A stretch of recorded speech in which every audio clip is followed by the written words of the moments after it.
그게 한국과 미국이 너무 다른데 미국에는 스쿨 사이콜로지스트라는 이 단어 자체가 한국에는 없으셔서 한국 부모님들은 조금 시간이 늦은 것 같아요. 좀 문화적인 것도 있는 것 같은데 거기서 사건 사고도 너무 많았기 때문에 제가 부상도 많이 있었고 머리카락도 많이 뜯겼었고 제가 땜빵이 여기 하나 있고 여기 있고.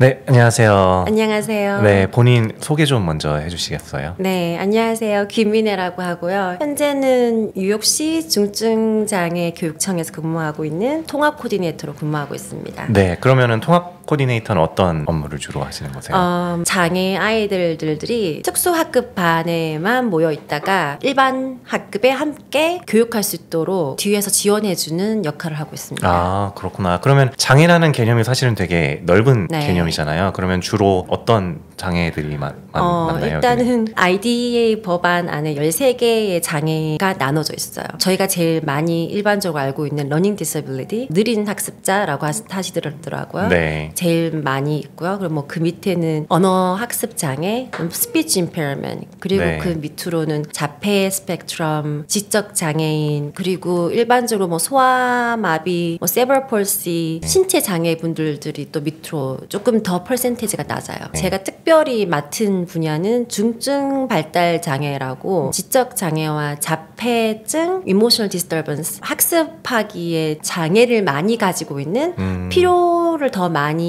하는 학생들을 담당하고 있습니다. 네, 지적 장애라던가 뭐 자폐 이런 것들은 저희가 많이 듣고 알아가지고 대충 어떤 현상들이 나타나고 하는지 아는데 그 러닝 디서빌리티라고 하면은 어떤 개념인지 사실은 잘 모르겠거든요. 네, 설명 좀 해주실 수 있어요? 한국 단어가 더 쉬운 것 같아요. 한국에서 이 이름을 예쁘게 지으셨더라고요. 느린 학습자들이라고 많이들 하시더라고요. 그러니까 학습하는데 모두 다 스피드가 다 다르듯이 느리다는 개념인 거죠. 그렇지만 배워요. 저는 그렇게 표현하고 싶어요. 저희 모두 다 배우는 속도가 다 다른데 천천히 배우는 아이들에게 거기 속도에 맞는 지원을 해주는 게 또 특수교육인 거죠. 그럼 천천히 배우는 아이들은 누가 그거를 이제 판정을 해주는 건가요? 뭐 의사들이 해주는 건가요? 아니면 그게 한국과 미국이 너무 다른데 한국에는 의사님들이 다이그노시스를 판정을 주고요.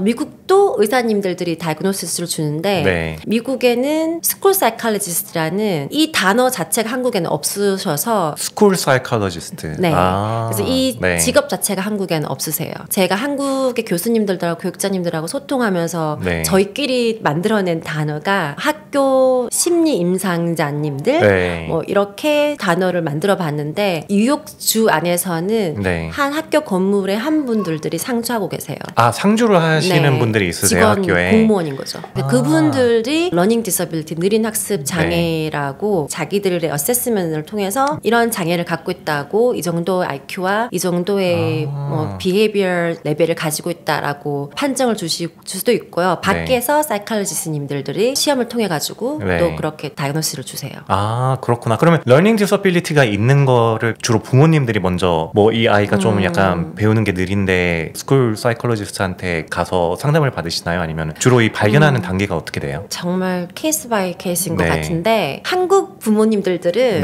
조금 시간이 늦은 것 같아요. 좀 문화적인 것도 있는 것 같은데 제 주변의 학부모님들과 또 엄마가 된 친구들, 한국 어머님이 아니신 분들은 자기도 그렇게 자랐기 때문에 내 아이가 조금 말이 느리다, 내 아이가 눈을 좀 안 마주친다, 아니면 언어가 조금 느린 것 같다면 빨리 얼리 인터벤션을 찾으세요. 그래서 빨리 소아과 선생님한테 문의하기도 하고 그래서 사이콜로지스트를 찾고, 또 어떤 경우는 유치원 때 프리케나 킨더가든 때 선생님이 아이를 관찰해보고 속도가 남들하고 다르다 했었을 때 부모님과 상담할 때 좀 서제스팅을 하기도 해요. 그러면은 한국 부모님들이 좀 이런 걸 발견하는 게 상대적으로 늦다고 말씀하셨잖아요. 이중 언어를 아이들은 하니까 내 아이가 영어를 늦게 하겠다, 뭐 한국어를 늦게 하겠다는 기다리는 경우도 계시고 또 문화적으로는 부인한다, 디나이얼 하는, 약간 기다리면서 디나이얼 하면서 그런 문화도 조금 뒤에 깔려는 것 같아요. 뉴욕에 계시는 부모들은 러닝 디서빌리티가 있다라고 판명이 나고 그거를 좀 한 2, 3년 치료를 받으면은 이게 다시 그러면은 정상의 정상이라고 판명이 나고 뭐 이렇게 왔다 갔다 할 수가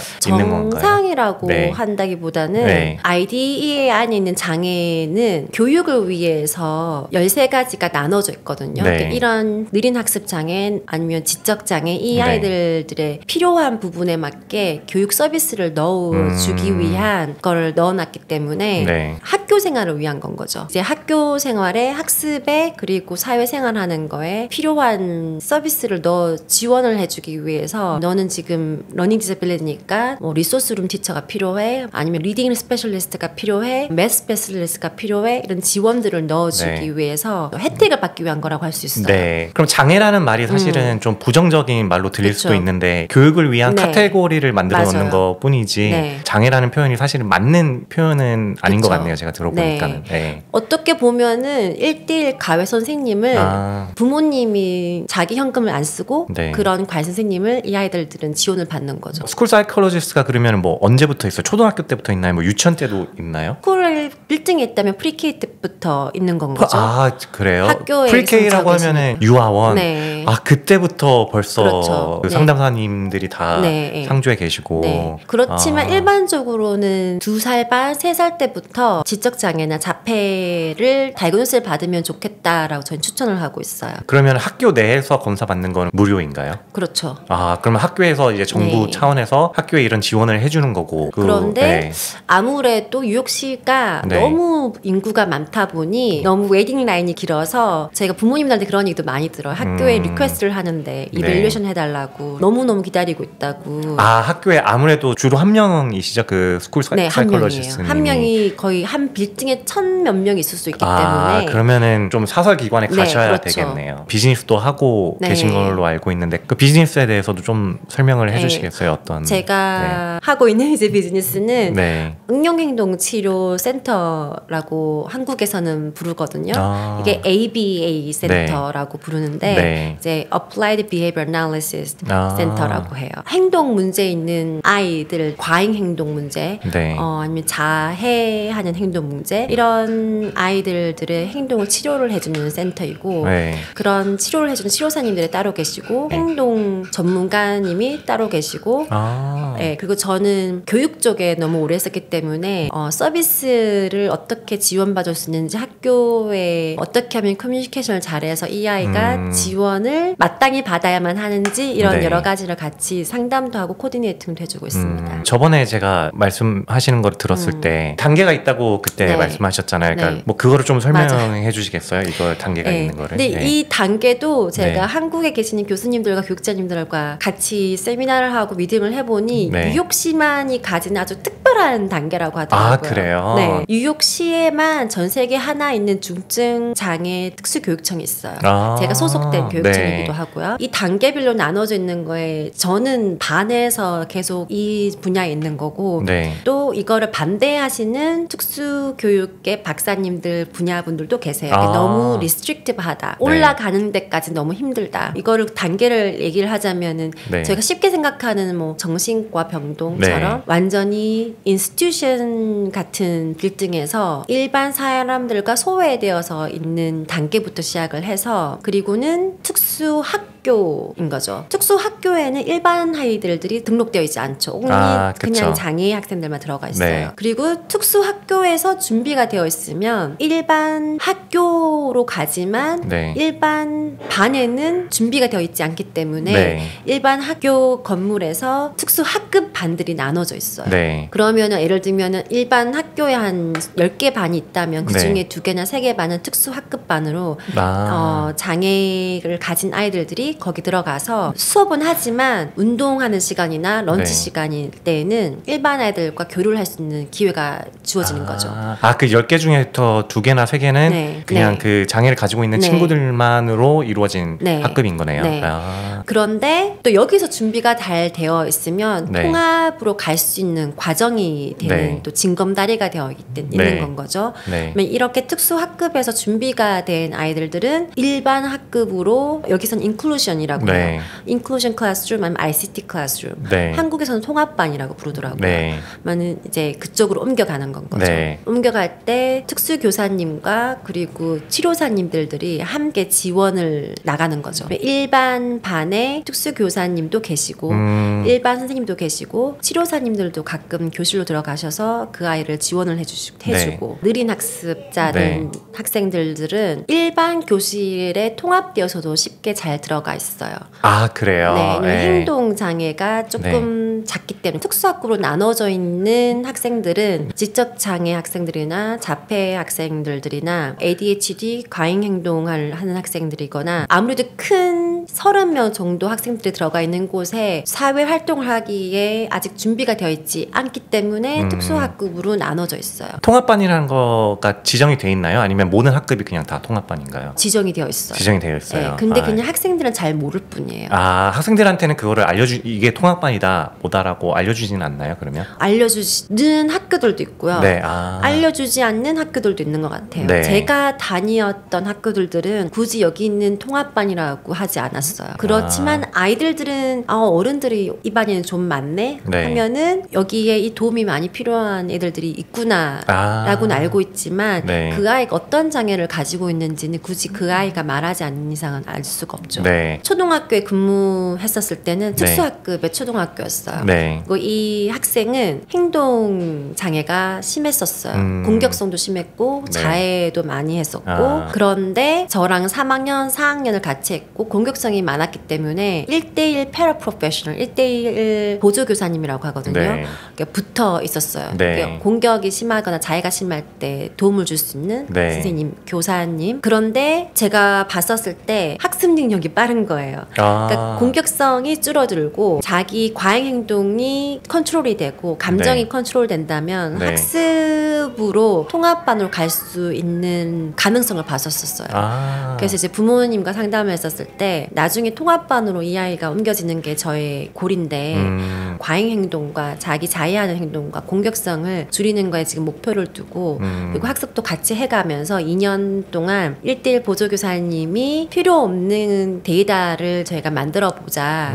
데이터에 의해서 서류에 이 아이는 이제 공격성도 많이 줄어들었고 자해도 줄어들었고 학습 능력이 이렇게 향상되었다라는 걸 우리가 증명해 보자. 그러면 일단 1대1 크라이시스 패러라고 하거든요. 1대1 크라이시스 패러분이 없어져야지 통합으로 가는 과정에서 우리가 증명할 수가 있다. 그래서 그 아이가 5학년에서 중학교로 갈 때 그 1대1 크라이시스 패러분이 필요가 없게 되었어요. 그러면서 중학교에서 2년 동안 그 아이가 학습으로 준비를 하고 3년 뒤에 제가 지금 그 중증장애 특수교육청 통합 코디네이터로 일을 하면서 이 아이를 다시 만났어요. 그래서 이 아이가 고등학교 통합 과정으로 와서 지금 고등학교 졸업하는 그 과정을 밟고 있어요. 그래요? 통합반 들어가는 그 과정이 되게 쉽지는 않았을 텐데. 그렇기 때문에 이걸 반대하시는 분도 아주 많아요. 유혹시는 너무 리스트릭티브하다. 이게 준비하는 그 과정, 올라가는 과정이 어떻게 보면은 서브젝티브 할 수 있기 때문에 선생님들과 치료사님들과 특수교육 팀원들이 이 아이의 발달 과정을 보고 저희가 계속 검사하고 그리고 또 레코멘데이션을 통해서 less restrictive setting으로 옮겨져 하는 그 과정이 시간이 걸리니까 이거를 그렇게 선호하지 않는 부분의 분들도 많이 계세요. 근데 여기는 유혹시의 특별한 시스템이라고 하더라고요. 완전히 사회 구성원으로 준비되어 가는 그 과정에서 특별한 케어를 해주기 위한 지원 시스템을 만들어 놓은 게 특수교육청인데 언제 이 아이들이 특수교육청으로 빠지느냐 아니면 일반 교육청 안에 특수교육으로 빠지느냐 이게 프리K 때쯤에 결정이 나거든요.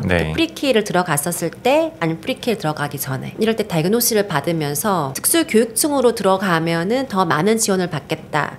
아니면은 일반 교육청으로 들어가서 그 안에 있는 특수교육 지원팀에게 지원을 받겠다. 이건 부모님이 결정을 하거든요. 아무것도 모르는 이제 저 같은 일반 입장에서 봤을 때는 그래도 차근차근 좀 오랫동안 준비를 하고 조금 더 그 시스템을 리스트릭티브하게 하는 게 아무래도 장애를 가지고 가지고 있는 아이들한테도 좀 더 안전할 것 같고 이거를 네. 그냥 뭔가 딱 떠밀듯이 뭔가 네. 통합반으로 바로 가버리면은 조금 서로한테 안 좋을 것 같다는 생각이 들었거든요. 근데 이거를 리스트릭티브한 거를 반대하시는 분들은 그러면 좀 적응을 빨리 하기 위해서는 조금 더 빨리 통합반으로 가야 된다 이런 식으로 생각을 하시는 건가요? 저도 이 시스템에 너무 반해서 아직 여기 있는 건데 네. 제가 또 반한 요즘의 단어가 뉴로다이버시티라고 네. 여기에서 또 공부를 하다 보면은 이해가 100% 되고 네. 반하게 되는 부분이 있어요. 왜냐하면 저희가 다 생긴 게 다 다르듯이 네. 뇌 구조도 다 다르다. 네. 그러니까 저희가 태어났었을 때 이런 지적장애나 자폐장애 아이들은 밖에 드러나는 모습이 다른 게 아니라 뇌 구조가 다르기 때문에 네. 뉴로다이버시티 단어라는 게 한국에도 요즘에 많이 뜨고 내 아이가 태어났을 때 그 자체로 다른 아이들과 완전 다르다라는 게 아니고 네. 이 아이 자체인 거예요. 네. 그래서 이 아이가 말을 아직 못하고 있고 이 네. 아이가 10살, 20살이 되어서 기저귀를 하고 있다거나 네. 정말 10살, 20살이 되어도 밥을 못 넘기는 네. 지적장애 아이들도 있어요. 네. 근데 이 시스템 자체로 그 단계별로 시작을 할 것인가 네. 이 아이를 변화시키려고 할 것인가 네. 아니면은 이 자체로 얘는 이렇게 태어났어 이 뇌 네. 구조가 이렇게 태어났는 이 아이가 너무 아름다워 네. 이대로 이 아이는 일반 메인스트림 반에서 통합반에서 남들과 똑같이 함께 지낼 거야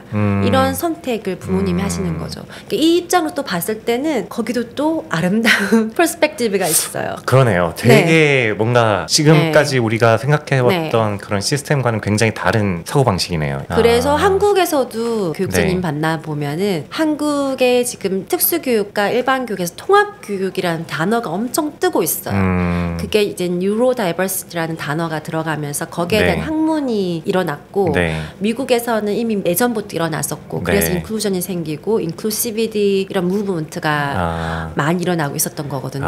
다이버시티가 네. 뉴욕까지 갔네요. 뉴욕 다이버시티까지 네. 갔네요. 그래서 이 리스트릭티브한 이 유육 시스템에 부모님이 그래 우리 아이는 이렇게 발달 과정을 완전히 준비시켜서 사회에 보낼 거야 라고 하는 부모님들이 계시고 그렇다면은 완전 내 아이가 중증 장애 레벨을 가졌을 때 특수교육청으로 소속되어서 지원 시스템을 다 받으면서 준비시켜서 나가시는 분들도 계시고 네. 처음부터 이 아이가 이렇게 태어난 거를 바꾸려고 하지 않을 거는 이 아이가 그냥 이 자체로 너무 아름다워 넌 이렇게 잘하면 괜찮아 좋아 네. 라는 퍼스펙티브로 그냥 메인스트림에서 바로 처음부터 시작하시는 부모님의 선택권인 거죠. 아예 그냥 처음부터 그 통합반으로 시작을 하는 게 많이 사실은 있어요. 네. 제가 알고 있는 아이들도. 근데 이게 어른들의 입장에서는 되게 의미를 부여해가지고 이게 뭐 뉴로다이버시티건 뭐건 리스트릭티브한 시스템보다 그게 더 낫다고 이제 어른들 입장에서 보는 거고 사실 학교에서는 뭐 미국도 왕따가 되게 심한 것도 되게 많고 네. 아이들이 성숙하지 않은 아이들 입장에서 봤을 때는 이게 좀 차별하려고 하고 막 이런 게 있을 것 같거든요. 거기에 대한 좀 약간 그런 건 없나요? 약간 그 있죠? 부정적인 있어요. 특별히 사춘기가 되었었을 때 그 소녀가 16살일 때 통합반에 있지만 10학년의 수업을 따라갈 수는 없어요. 그러면 제가 그쵸. 하는 일이 10학년의 그 과정을 다시 재구성해서 이 아이가 읽는 1학년의 과정으로 바꿔주는 게 제가 하는 일이거든요. 그러면 이제 교사님들 뭐 알제브라 선생님들 뭐 US 히스토리 선생님들 잉글리시 선생님들 찾아다니면서 같이 이제 회의를 하면서 16살이지만 1학년 2학년의 학습 능력을 가진 아이가 네 반에 있는데 이 아이를 난 지원하기 위해서 왔으니까 커리큘럼을 다 쉐어해달라. 네. 그러면 이제 그분들이 저에게 다 쉐어해주시고 네. 제가 1학년 과정으로 다 바꿔서 이 아이에게 주는 거예요. 그러면 봤었을 때 그 인지 능력이 있는 아이는 난 1학년에 짧고 글씨 크기가 큰 지문을 읽고 있고 옆에는 10학년 지문을 읽고 그쵸. 있으니 인지 능력이 있는 아이는 이제 알아요. 그러면 또 사춘기이고 그러면 같이 그 그룹에 앉고 싶지 하지 않더라고요. 그러면 이제 제가 또 교사님하고 연락을 해서 자리 배정을 다시 해달라.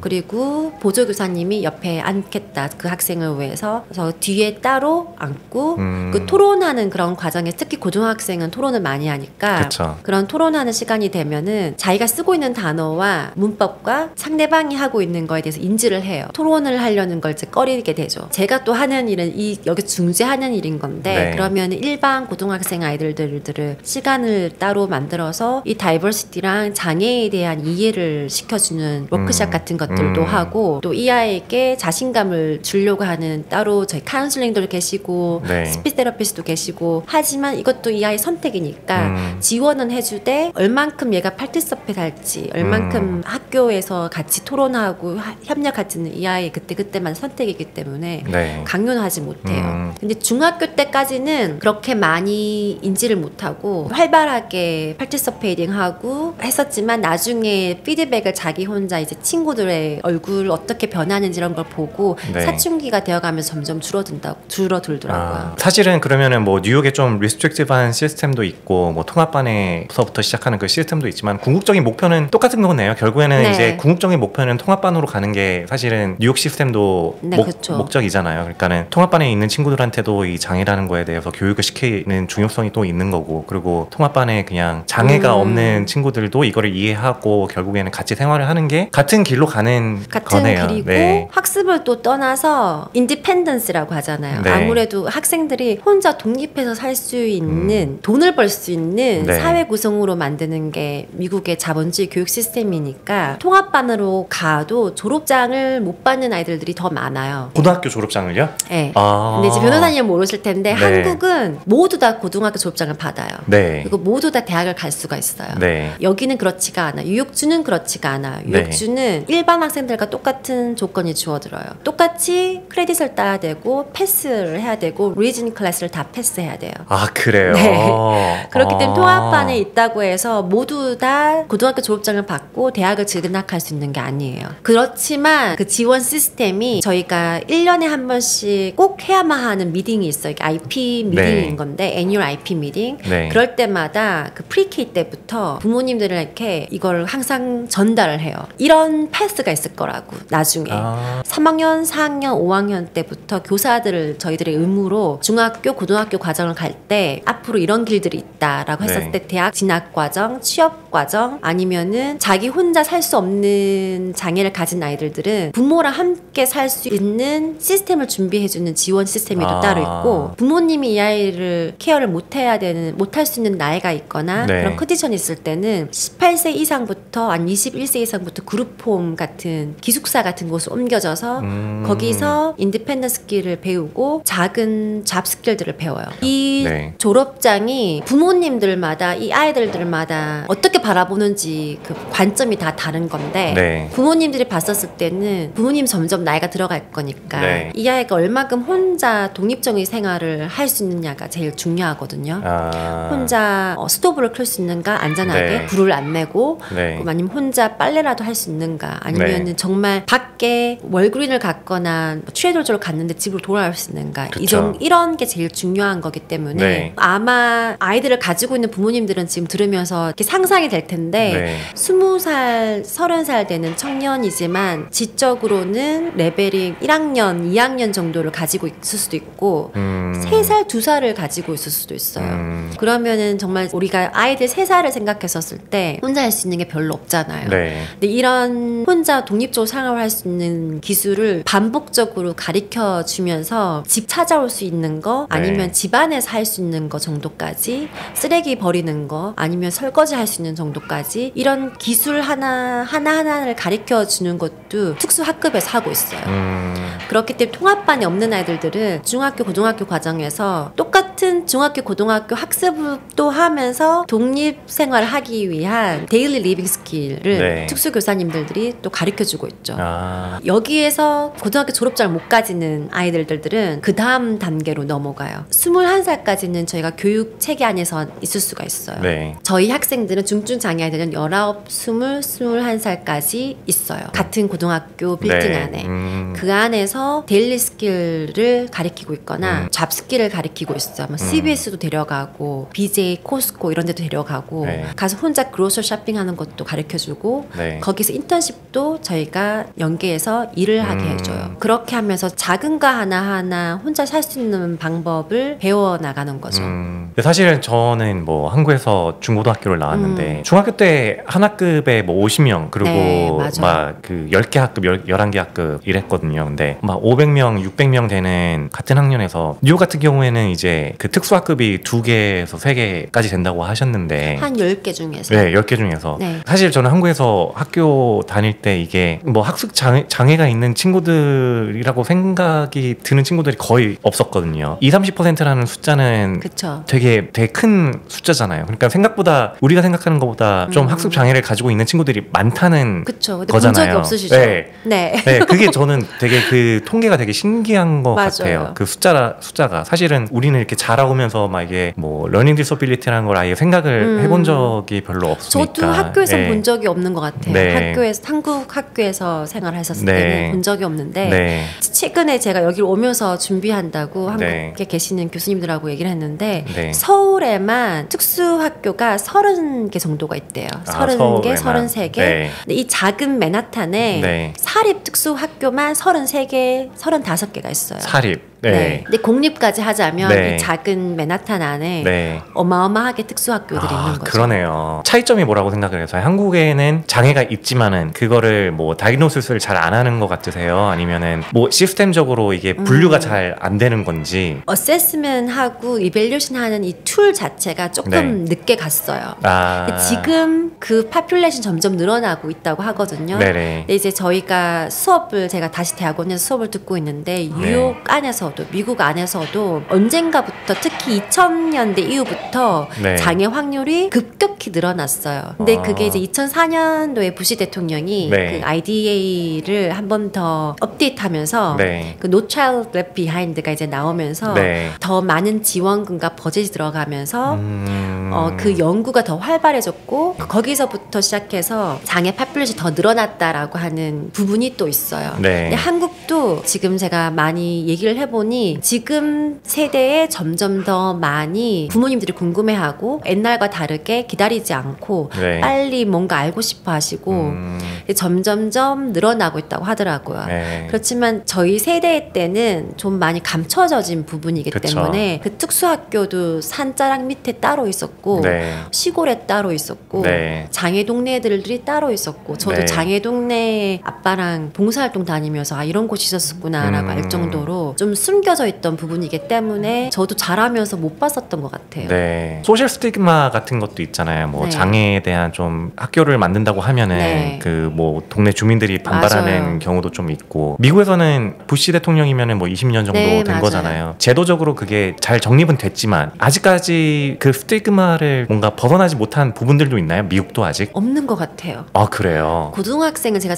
지금 많이 담당하고 있으니까 네. 부모님들이 하나라도 좀 더 넣고 싶어요. 서류에. 예를 들면은 내 애가 ADHD가 있다라는 거 서류에 적으면 대학 그 입학관이 봤었을 때 이 아이는 ADHD가 있음에도 불구하고 이만큼 열심히 공부를 잘했어라고 봐요. 좀 생각하는 네. 방식이 다르구나. 이게 ADHD가 있으니까 얘가 뭐 장애가 있어 이게 아니라 네. 그런 좀 약간 불편함을 가지고 태어났지만 맞아요. 그래도 그걸 극복하고 잘 졸업도 하고 네. 왜냐면 졸업장도 뭐 100% 다 주는 건 네. 아니고 이걸 잘 그리고 극복을 했구나. 이 ADHD도 너무 카먼하기 때문에 네. 그런 스티그마를 저는 못 느끼는 것 같아요. 네. 주위에 대학교까지 자기는 약을 먹었었어 이것 때문에 라고 네. 하는 가까운 친구들도 너무 많고 네. 어른이 되면서 스스로 절제할 수 있는 부분이 많이 생기고 네. ADHD가 굳이 아니어도 러닝 네. 디서빌리티가 굳이 아니어도 사이칼리스트에게 이 아이를 검사하러 갔었을 때 시험을 치는 거니까 그 네. 시험에서 부족한 부분 지원이 필요한 부분들은 리딩 스페셜리티가 필요해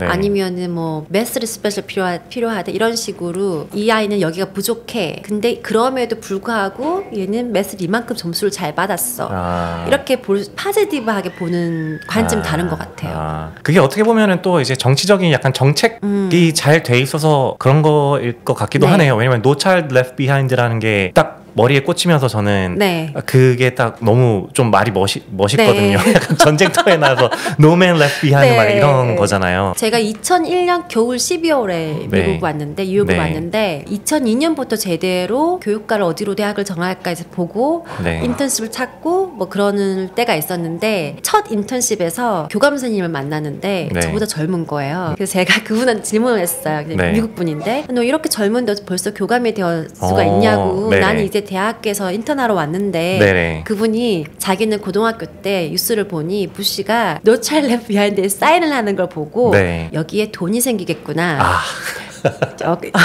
특수교육과 복지에 돈이 생기겠구나.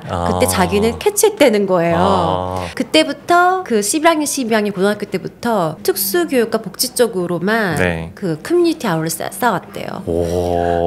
정말 성견지명이 있는 사람이었네요. 지금 그분 교수고 이 분야에서 되게 유명한 분이세요. 그리고 이게 사실은 전형적인 미국적인 발상이잖아요. 이게 미국 자본주의의 전형적인 발상인데 그게 또 이제 먹히는 나라이니까 뭐 좋은 의미로 시작하는 사람도 있지만 돈을 보고 시작하는 사람들도 충분히 나중에 성공을 해서 또 좋은 쪽으로 컨트리뷰션 할 수 있는 부분들이 많다 보니까는 되게 멋있네요. 저도 그 단어가 그래서 잊혀지지가 않아요. 그 분도 아직 저도 연락하고 있는데 저보다 어리시고 그런데 더 빨리 나아갔던 물론 미국인이기도 하지만 고등학교 때부터 뉴스를 보고 준비했다는 게 저한테 저도 감동을 받아가지고 대단하네요. 이런 정책적으로 워낙 나라에서 밀어주고 많은 사람들이 이제 어세스먼트를 받을 때 러닝 디서빌리티가 있다고 어세스먼트를 받으면은 부정적인 부분들도 좀 있을까요? 그러니까 어떤 아이가 나는 그래도 조금 다이그노시스를 받음으로써 자신감이 떨어진다거나 좀 약간 내가 장애가 있었나? 라는 생각을 하면서 부정적인 부분이 있다던가 이런 거는 좀 있나요? 저 정말 못 본 것 같아요. 20년 동안 경험해서 그런 걸 본 적이 없는 것 같아요. 그렇구나. 특히 근데 저는 교육 분야에 있다 보니 다양한 문화들을 만나기 때문에 여기 인종 저기 인종 생각을 했었을 때 그래도 본 적이 없는 것 같아요. 그래요? 신기하네요. 서로 부모님들이 어떻게 하면 빨리 이 아이를 지원해 줄 수 있는 서비스를 찾을 수 있을까를 거기에 더 많이 시간을 쓰신 것 같아요. 그리고 여기 이제 맨하탄에서 아까 사립 특수학교가 좀 있다고 하셨는데 그거는 이제 사립이니까는 튜이션도 좀 이제 비싸고 할 거잖아요. 만약에 여기서 이제 병원에 갔을 때 이 아이에 대해서 진단을 하고 싶다. 그러면은 좀 비용이 많이 들어가는 편인가요? 아니면 뭐 인슈런스나 이런 거로 좀 커버가 되나요? 소아과 의사님들 같으면 MD 소아과 의사님은 다 병원에서 인슈런스로 다 커버가 되죠. 그러면은 한국에서도 이게 좀 인슈런스로 커버가 되는지 혹시 아세요? 다이그노시스가 커버가 되는지는 제가 확실히는 모르겠지만 치료는 되지가 않아요. 치료는 안 돼요? 미국에서는 치료도 인슈런스가 돼요. 커버가 돼요. 그렇구나. 그럼 좀 더 자유롭게 뭐 아이들한테 치료를 더 해줄 수 있겠네요. 개인 의료보험에서 다 커버가 되고 그래요? 메디케이드에서도 커버가 되고 되게 미국 인슈런스 시스템이 안 좋은데 또 그건 좋네요.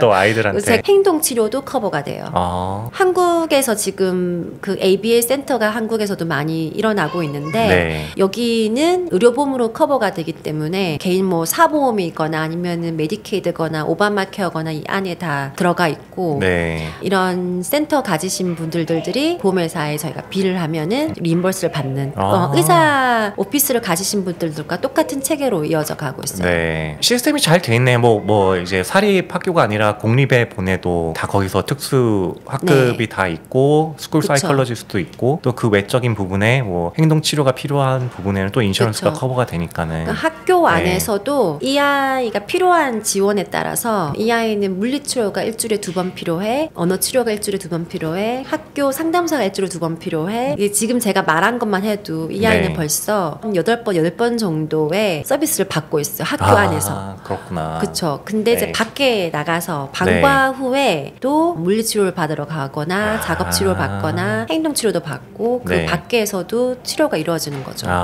그럼 여기에 계시는 스쿨 사이콜로지스트 분들은 의사분들은 아니시죠? 아니고요. 그럼 의사가 아니어도 이런 좀 약간 다이그노시스를 할 수 있고 얘는 물리치료가 필요해 라는 처방을 주지 너는 이 아이는 5번이 필요해 이렇게까지는 하진 않아요. 근데 이거는 물리치료사나 뭐 흥행동치료사님이거나 이분들이 어세스먼트를 통해서 의료보험 회사에 리포트를 작성해요. 그럼 의료보험 회사에서 리포트를 검토를 하죠. 데이터를 보고 그 리포트를 읽고 그러면 이 아이에게는 뭐 6 hours per week, 뭐 10 hours per week 이렇게 허가를 주는 어프로브를 주는 거예요. 미국에서는 장애가 있는 아이들을 다룰 수 있는 교사 자격증이 따로 있나요? 특수교사 자격증. 네, 특수교사 그렇죠. 자격증. 근데 한국에는 그게 따로 한국에도 있어요. 한국에 근데 있어요? 대학 네. 과정이 달라요. 이것도 유역주가 그렇다고 하시던데요. 다른 주 몇 군데도 있고요. 일반 교육 때 학사를 끝내고 석사 과정에 특수교육이 있어요. 뉴욕에는요? 네. 그래서 그냥 일반 교육을 할 수 있다? 근데 너가 조금 더 하고 싶어. 특수교육에 관심 있어. 특수교육에 관심 있는 거는 일반 교육을 할 수 있는 걸 전제하에 두고 특수교육이 석사 과정에 있는 거예요. 그러면은 실습해야 되는 시간도 리퀘어먼트도 훨씬 많고 막 이런가요? 특수교육 하시는 분들에 대해서? 한국이랑 비교하자면 너무 많은 건데 일단은 뉴욕주는 모든 교사님들에게 석사를 리퀘어를 하고 있어요. 그래요? 모든 특수교사님들한테? 아니 모든 교사님들에게. 모든 교사님들한테요? 네. 그래서 일단은 현장에서 교사를 하고 계시는 분들은 마스터 디그리는 꼭 있어야 돼요. 그래요? 근데 현장에서 아니고 그냥 뭐 학사만 하시고 다른 걸 하실 수도 있는 거니까. 근데 현장에서 교사로서 라이센스를 저희가 유지하기 위해서는 석사 과정은 필수로 가지고 있어야 돼요. 그래요? 되게 빡빡하네요, 뉴욕이. 그래서 그냥 저희 분야에서들끼리는 뉴욕주에서 교사 자격증을 가지고 있으면 다른 주 어디서든 다 잘한다고 다른 시험을 굳이 쳐도 되지 않는다고 라고 하거든요. 교생 실습 기간이 길죠, 모든 교사님들이. 굳이 특수교사만 아니어도. 근데 일반 학교에서부터 2학년 2학기 때부터 교생 실습이 나가기 때문에 그리고 2학년 2학기, 3학년에서 한 학기, 4학년은 1년 내내거든요. 그 정도에서 학사를 한다면 대학원 과정에서도 특수교사님들은 한 1년 반 교생을 나간 것 같아요. 실습을. 그래요? 실습 기간이 되게 기네요. 길어요.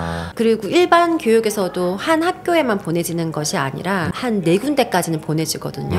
그러니까 여러 타운들, 이 맨하탄 안에서도 브루클린, 퀸즈 안에서도 여기저기 가볼 수 있는 기회가 많았고 그리고 석사 과정에서도 저는 제가 전공한 과는 자폐 스펙트럼 지적장애 행동치료 프로그램이었거든요. 그러면은 이거를 아우를 수 있는 플레이스를 제가 보내줘야 되니까 행동치료 특수학교 쪽도 가고 병원 시설 안에 있는 학교에도 가고 통합 과정에 있는 학교도 가고 지적 장애아들만 또 특별히 하는 학교도 가고 많은 플레이스로 옮겨져 다니면서 더 많이 본 것 같아요. 한국에는 제가 듣기로 20시간이라고 하더라고요. 실습 시간이요? 실습 시간이 20시간. 되게 짧은 거네요. 20시간.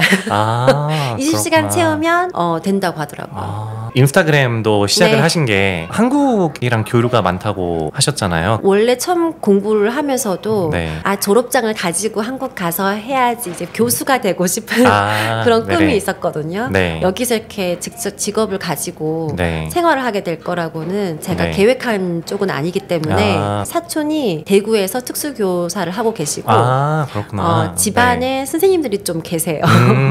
그러면서 대구교육청하고 연결이 되었고 제가 대구 사람이기도 한데 특수교육 자체가 대구에서 처음 일어났거든요. 그리고 특수교육 학교가 대구에 처음 생겼었고 한국에서 거기에 대한 자부심들이 크더라고요. 저도 알게 되면서 좀 커졌고 저희 사촌이 장학사님들하고 교수님들하고 연결을 해주면서 교류를 하기 시작됐어요.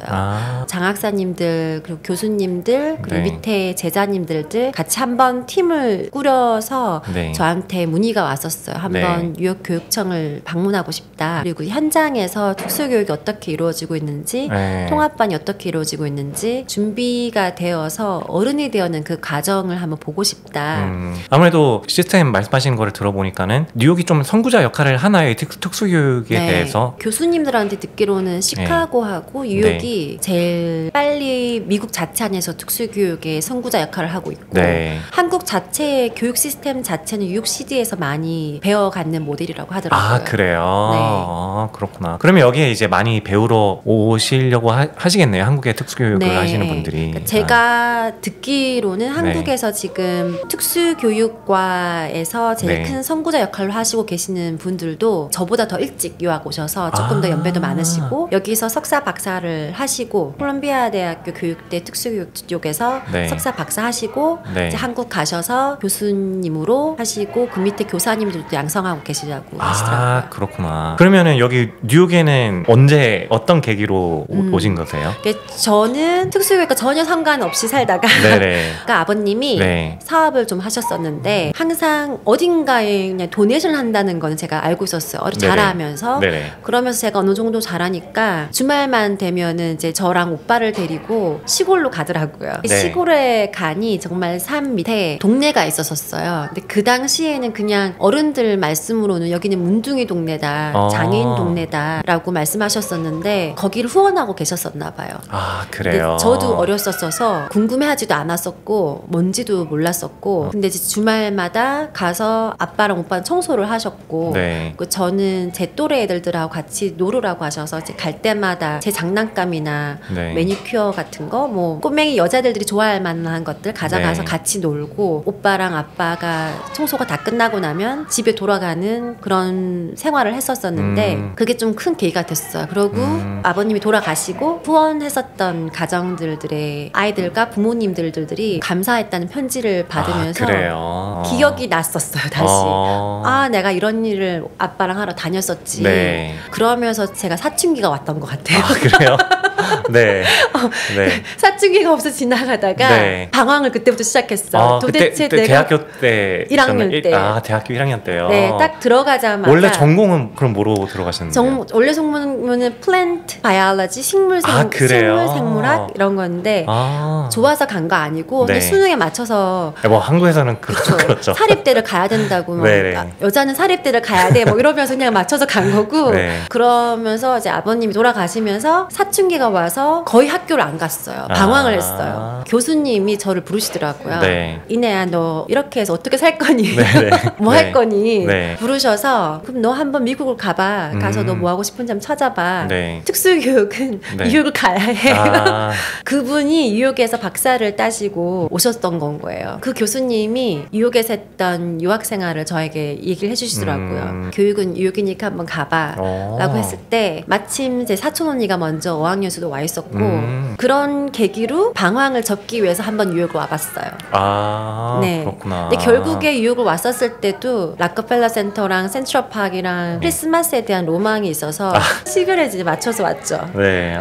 다시 가셔가지고 대학을 한국에다 다시 다니셨어요? 아니면 계속 그 이후부터 뉴욕에? 제가 오자마자 남자친구를 만난 거예요. 네네. 맨하탄에 네. 뉴이어 이브 때 네. 볼드랍을 구경하려고 나왔다가 타임스퀘어 가는 길에 저희 신랑을 만난 거예요. 전 남자친구, 현 네. 신랑. 미국은 한 달도 안 되었었던 때죠. 그렇게 여기까지 지금까지 20년 넘게 계셨어요.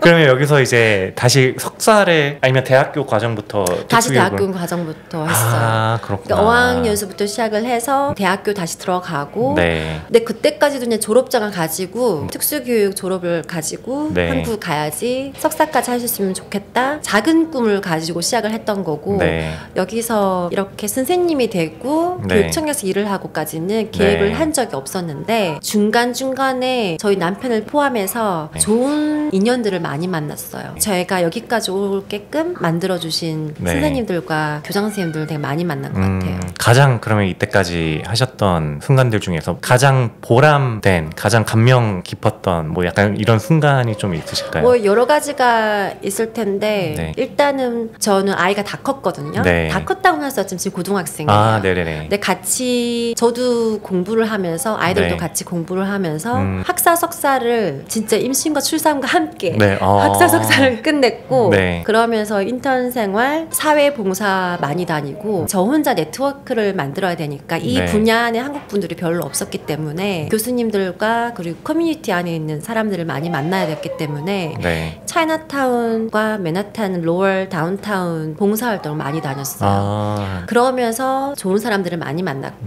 그래도 제일 기억에 남는다고 생각한다면 처음 만난 인연이 사립 특수학교인데 네. 행동치료 치료 전문으로 하는 학교예요. 심한 중증 장애, 지적 장애 아이들이 많았고 정말 일주일에 한 번은 저희가 911을 불러야 됐었고 크라이시스 팀이 따로 있었어요. 그러면 건장한 청년 남성 2분, 3분들이 팀이 이렇게 이루어져서 저희가 이제 긴급한 상황에 스피커폰으로 부르면 그분들이 이렇게 오셔서 인터벤션을 중재를 해야 되는 그런 상황들도 많이 생기는 학교였는데 거기서 인턴십을 통해서 저를 담당해준 교사님을 만났고 그분이 나중에 이제 교장 선생님이 되고 저한테 많은 동기부여를 주셨고 여기까지 오는데 같이 좀 지금 사업도 따로 같이 그 ABA 에이전시를 같이 하고 있고 네. 거기서 사건 사고도 너무 많았기 때문에 네. 제가 부상도 많이 있었고 머리카락도 많이 뜯겼었고 제가 땜빵이 여기 있고 여기 있고 아이고, 네.